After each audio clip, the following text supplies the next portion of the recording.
Good morning, students. Our new chapter is the French Revolution of class 9th History.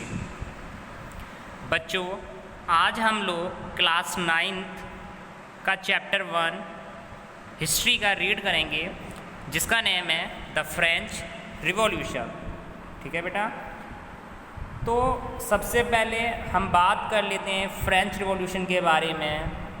तो ये French में हुआ, किस कारण से हुआ, क्या सीन था, वो सब कुछ हम इस वीडियो में बात करेंगे। 14 जुलाई 1789 की मॉर्निंग थी। जो आपका पेरिस जो सिटी है वो पूरा कैसा था, पूरा अलार्म मीन्स पूरा अफ्रेड था, डरा हुआ था।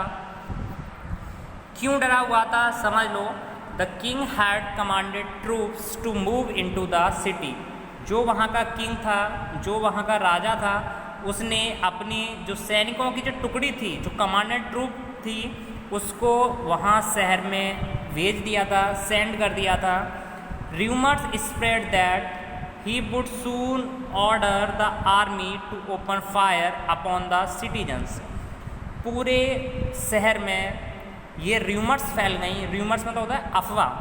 पूरे शहर में बेटा अफवाह फैल गई कि जो राजा है वो जल्दी ही अपनी आर्मी को ऑर्डर देगा। किस लिए?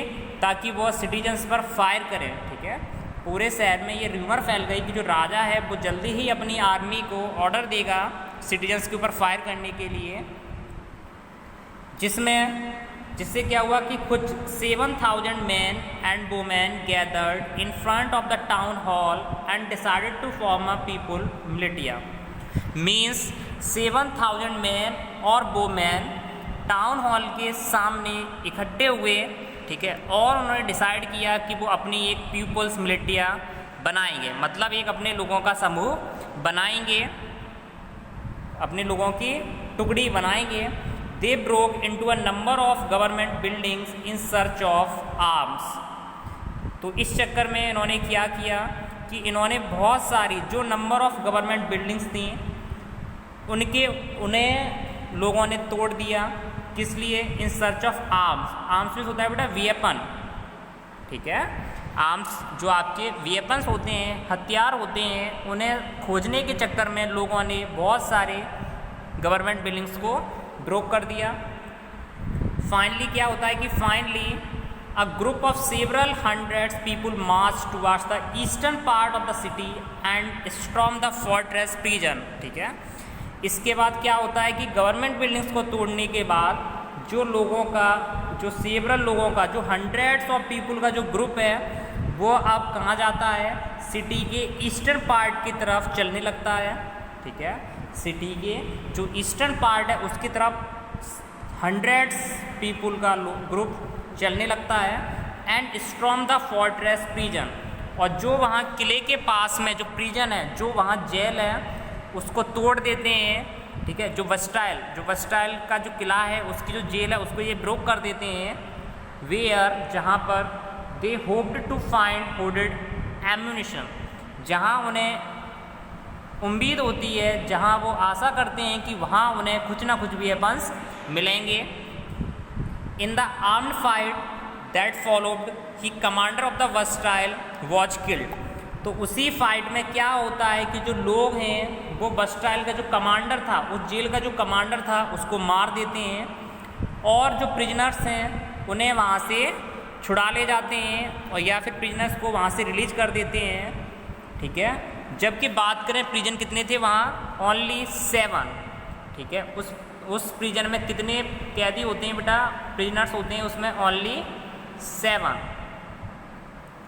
ठीक है, इसके बाद फिर क्या होता है कि जो वस्टाइल है, yeah the Bastille was hated by all. सब लोग, जो वस्टाइल है, जो किला है, उससे सब लोग नफरत करने लगते हैं उस राजा से, क्योंकि it stood for the despotic power of the king.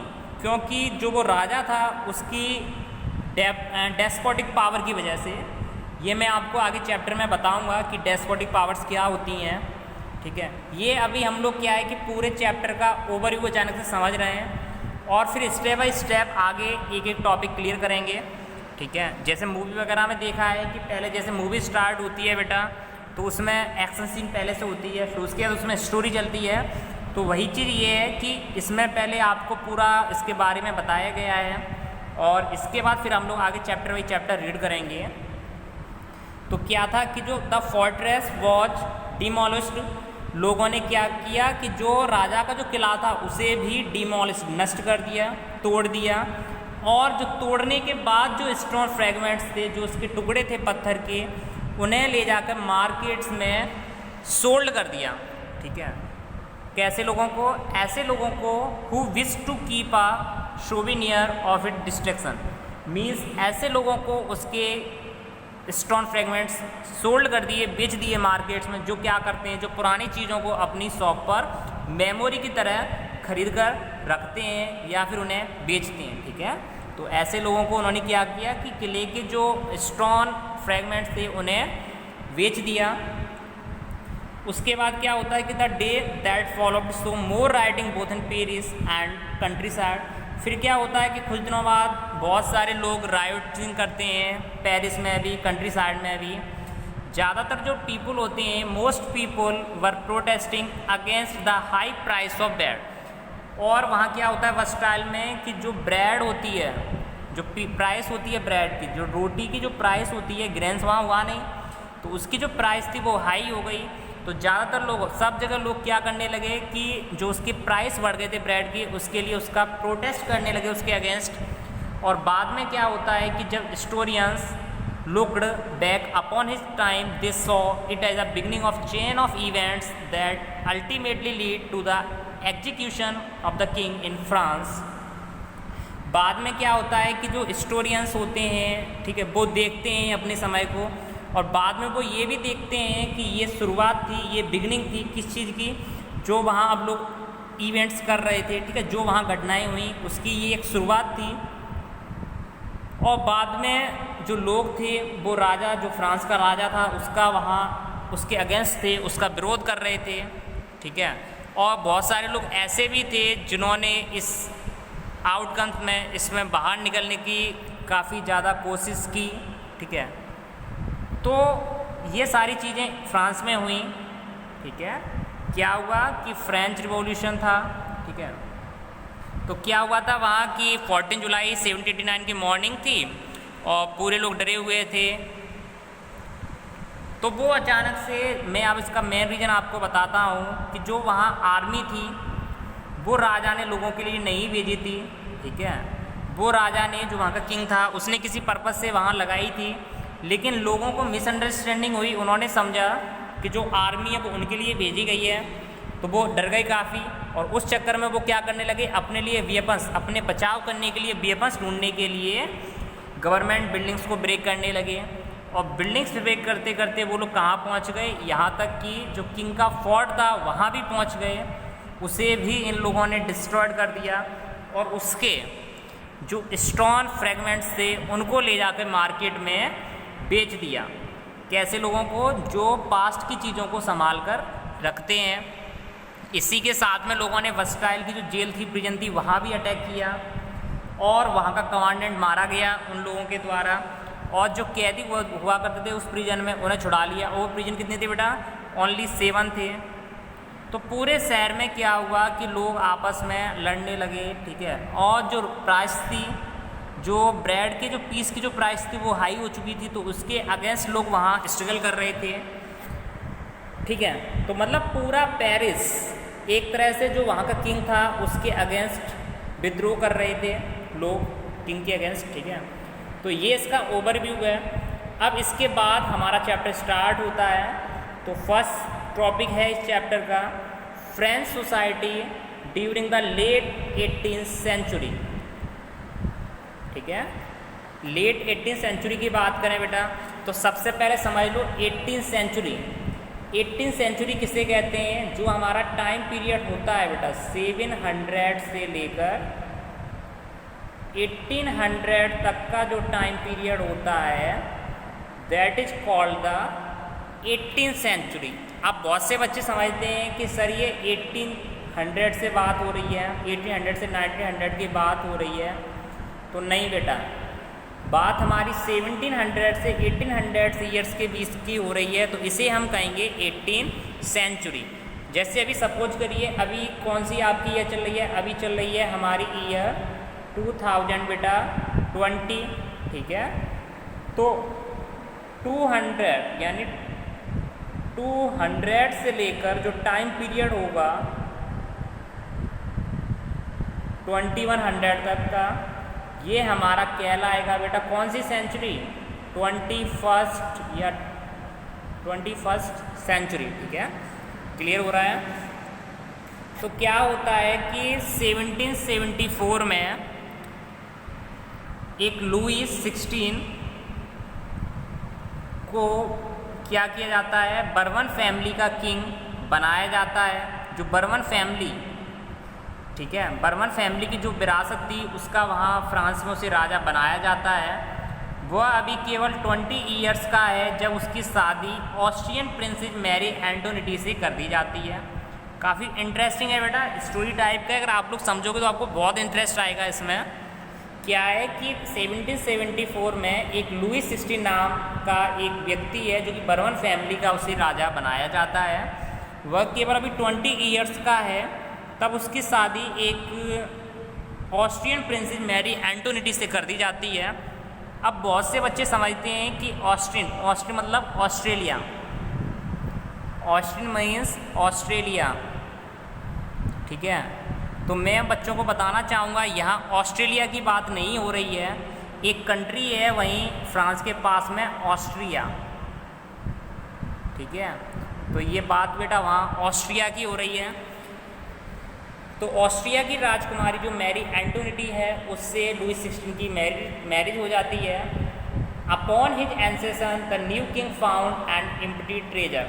लेकिन जब राजा बनता है वो, ठीक है, तो उसे बदले में जो पहले लोग राजा बनते थे उन्हें बदले में सोना, चांदी, हीरे, ठीक है, गोल्ड और असरफियाँ वगैरह मिलती थी। लेकिन जब लुईस 16 राजा बना तो इसको वहाँ अपना जो ट्रेजर था वो खाली मिला बेटा, एम्प्टी मिला, खजाने में इसके में कुछ नहीं था। क्यों नहीं था?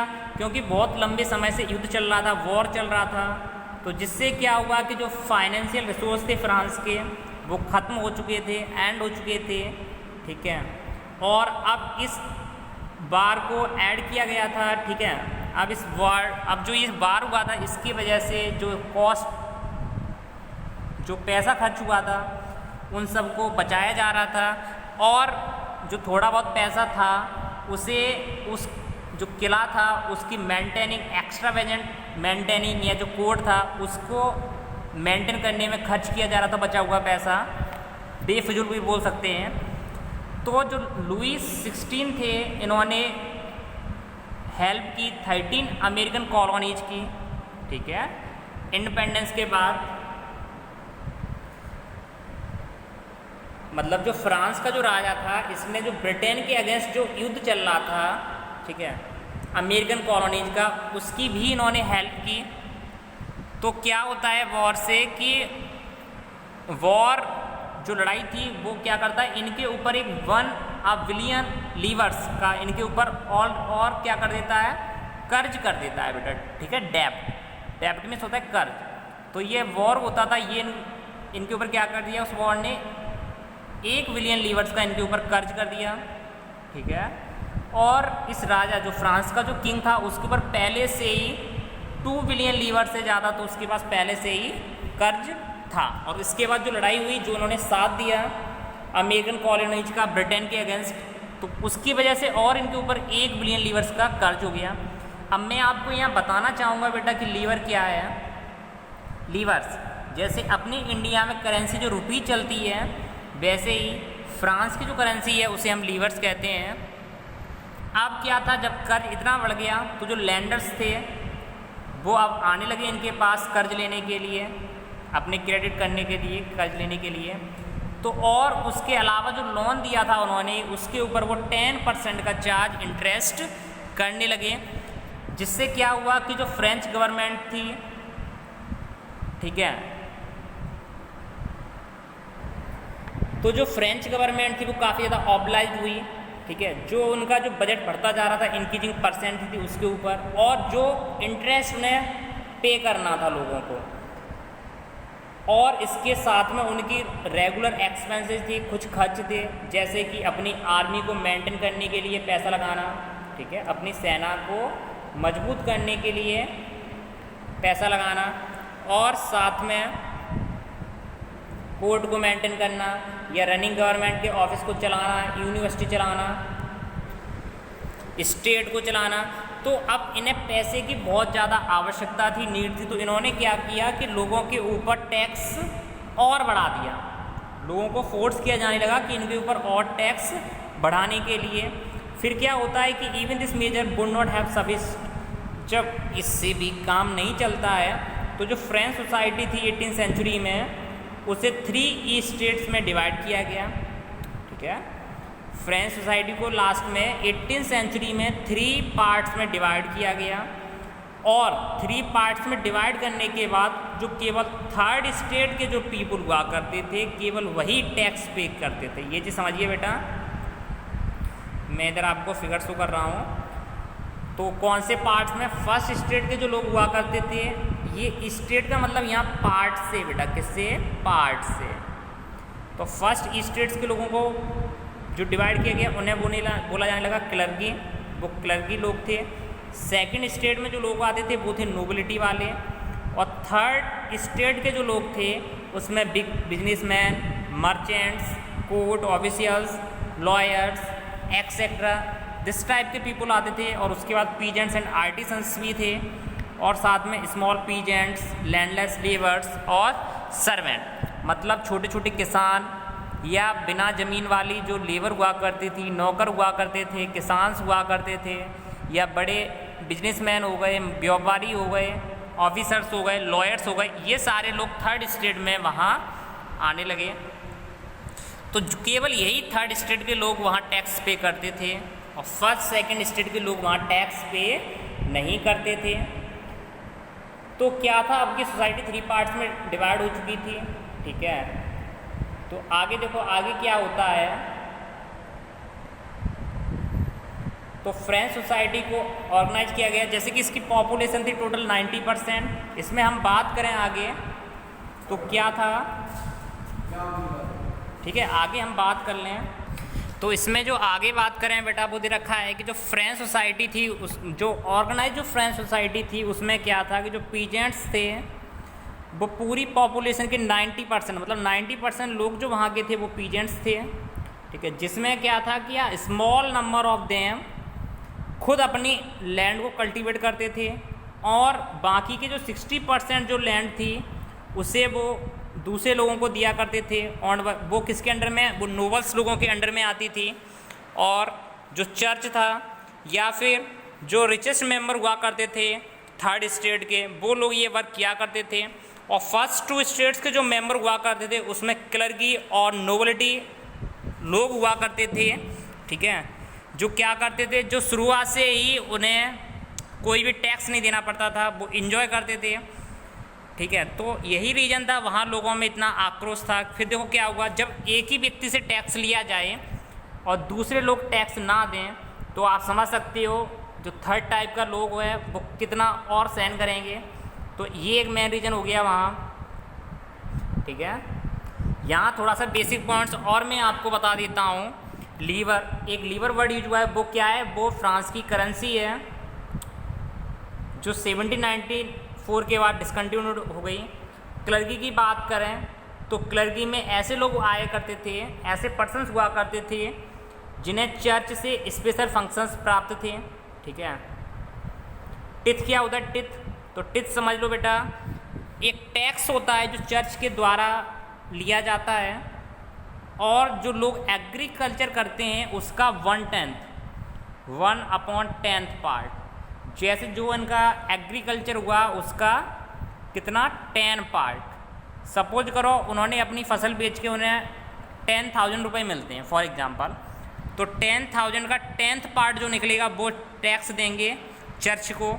तो उस पार्ट को हम बोलते हैं, उस टैक्स को बोलते हैं बेटा टिथ। और टैली की बात करें तो टैली वो टैक्स है जो डायरेक्टली पेड किया जाता है स्टेट को। जो लोग स्टेट को टैक्स पे करते हैं उसे हम बोलते हैं टेली।